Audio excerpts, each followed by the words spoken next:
एक समय की बात है कि विष्णु भगवान का विवाह लक्ष्मी जी के साथ निश्चित हो गया। विवाह की तैयारी होने लगी। सभी देवताओं को निमंत्रण भेजे गए, परंतु गणेश जी को निमंत्रण नहीं दिया। अब भगवान विष्णु की बारात जाने का समय आ गया। सभी देवता अपनी पत्नियों के साथ विवाह समारोह में आए। उन सब ने देखा कि गणेश जी कहीं दिखाई नहीं दे रहे हैं। तब वे आपस में चर्चा करने लगे कि क्या गणेश जी को नहीं न्योता है, या स्वयं गणेश जी ही नहीं आए हैं। सभी को इस बात पर आश्चर्य होने लगा। तभी सबने विचार किया कि विष्णु भगवान से ही इसका कारण पूछा जाए। विष्णु भगवान से पूछने पर उन्होंने कहा कि हमने गणेश जी के पिता भोलेनाथ महादेव को न्योता भेजा है। यदि गणेश जी अपने पिता के साथ आना चाहते तो आ जाते, अलग से न्योता देने की कोई आवश्यकता भी नहीं थी। दूसरी बात यह है कि उनको 1.25 मन मूंग, 1.25 मन चावल, 1.25 मन घी और 1.25 मन लड्डू का भोजन दिन भर में चाहिए। यदि गणेश जी नहीं आएंगे तो कोई बात नहीं। दूसरे के घर जाकर इतना सारा खाना पीना अच्छा भी नहीं लगता। इतनी वार्ता कर ही रहे थे कि किसी एक ने सुझाव दिया, यदि गणेश जी आ भी जाएं तो उनको द्वारपाल बनाकर बैठा देंगे कि आप घर की ख्याल रखना। आप तो चूहे पर बैठकर धीरे धीरे चलोगे तो बारात से बहुत पीछे रह जाओगे। यह सुझाव भी सबको पसंद आ गया, तो विष्णु भगवान ने भी अपनी सहमति दे दी। होना क्या था कि इतने में गणेश जी वहां आ पहुंचे और उन्हें समझा बुझाकर घर की रखवाली करने बैठा दिया।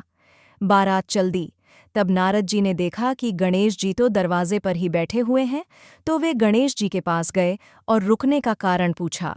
गणेश जी कहने लगे कि विष्णु भगवान ने मेरा बहुत अपमान किया है। नारद जी ने कहा कि आप अपनी मूषक सेना को आगे भेज दें तो वह रास्ता खोद देगी, जिससे उनके वाहन धरती में धंस जाएंगे। तब आपको सम्मानपूर्वक बुलाना पड़ेगा। अब तो गणेश जी ने अपनी मूषक सेना जल्दी से आगे भेज दी और सेना ने जमीन पोली कर दी। जब बारात वहां से निकली तो रथों के पहिए धरती में धंस गए। लाख कोशिश करें परंतु पहिए नहीं निकले। सभी ने अपने अपने उपाय किए, परंतु पहिए तो नहीं निकले, बल्कि जगह जगह से टूट गए। किसी की समझ में नहीं आ रहा था कि अब क्या किया जाए। तब तो नारद जी ने कहा, आप लोगों ने गणेश जी का अपमान करके अच्छा नहीं किया। यदि उन्हें मनाकर लाया जाए तो आपका कार्य सिद्ध हो सकता है और यह संकट टल सकता है। शंकर भगवान ने अपने दूत नंदी को भेजा और वे गणेश जी को लेकर आए। गणेश जी का आदर सम्मान के साथ पूजन किया। तब कहीं रथ के पहिए निकले।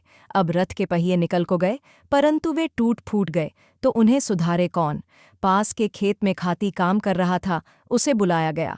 खाती अपना कार्य करने के पहले श्री गणेशाय नम कहकर गणेश जी की वंदना मन ही मन करने लगा। देखते ही देखते खाती ने सभी पहियों को ठीक कर दिया। तब खाती कहने लगा कि हे देवताओं, आपने सर्वप्रथम गणेश जी को नहीं मनाया होगा और न ही उनकी पूजन की होगी, इसीलिए तो आपके साथ ये संकट आया है। हम तो मूर्ख अज्ञानी हैं, फिर भी पहले गणेश जी को पूजते हैं, उनका ध्यान करते हैं। आप लोग तो देवतागण हैं, फिर भी आप गणेश जी को कैसे भूल गए।